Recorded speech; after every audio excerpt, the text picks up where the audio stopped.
Hi, this is Nina, and for this week, I'm going to discuss a metaverse game called Decentraland. And I chose this topic because it is one of the best known blockchain based metaverse platform, and it clearly combines several concepts we study in this course, such as NFTs, digital ownership, virtual economics, and Web3 wallets. In my presentation, I will focus on three aspects: technology, interoperability, and game design. So, what is Decentraland? So, Decentraland is a decentralized virtual world built on blockchain technology. In this metaverse, users can explore 3D spaces, socialize with other players, attend virtual events by digital land, and create their own experience. So, unlike traditional online games, Decentraland gives user ownership of certain digital assets. For example, Virtual Land and Decentraland is presented as an NFT called Land, Land, and users can buy, sell, or develop that land. The platform also has its own token, Mana, which is used for transactions such as buying land, wearables, or other digital items. Decentraland is also governed by a DAO, meaning that users can participate in decisions about the platform. And the first aspect I want to discuss is technology. Decentraland is built on the Ethereum blockchain. This is important because blockchain makes digital ownership possible, and Decentraland assets such as land parcels, avatar wearables, and names can exist on NFTs on chain, which means users have proof of ownership rather than simply renting items from a game company. The platform uses smart contracts to manage ownerships, transfers, and marketplace transactions. Its inward economy is powered by the token Mana, while governance decisions are made through the decentralized DAO. So from the user side, Decentraland is experienced as a 3D virtual environment.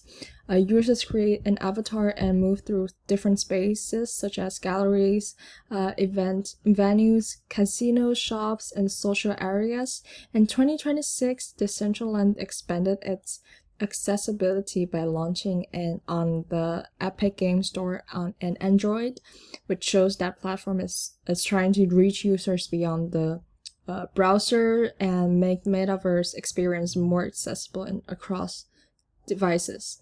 So overall, the technology behind Decentraland combines blockchain for ownership and governance with 3D virtual world design for interaction and immersion.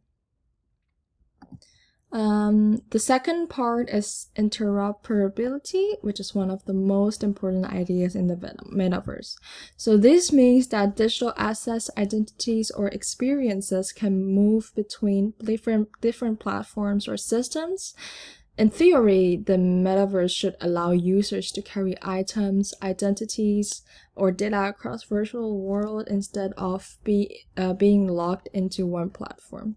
So Decentraland has some elements of interoperability, but it is still limited because it is built on Ethereum uses NFT standards. Its assets are based on widely recognized blockchain formats, and this means that ownership can be verified on chain.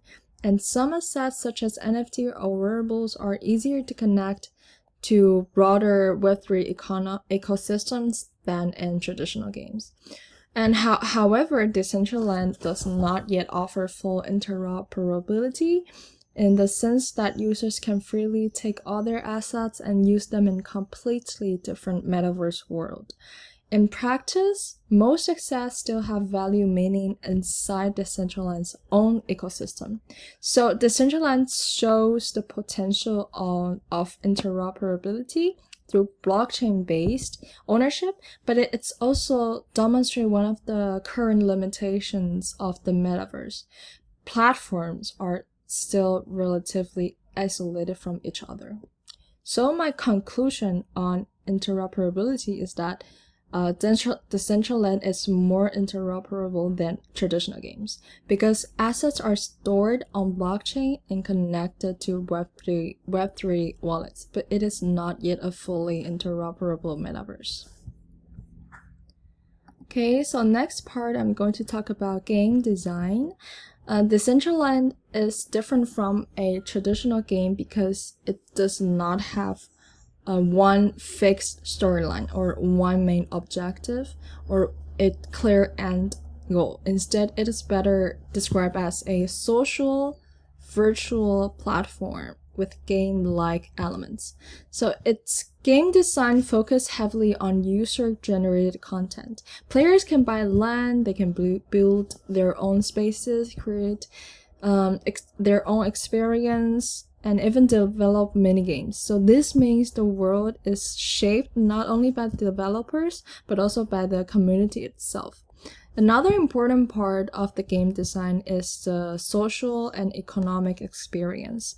Users can attend virtual concerts, fashion events, exhibition, blah, blah, blah, and at the same time, they can participate in the digital economy by trading land, wearables, and NFTs.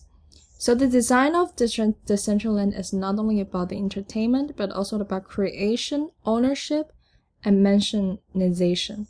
At the same time, this design also has weaknesses because Decentraland depends on a lot on user-created content.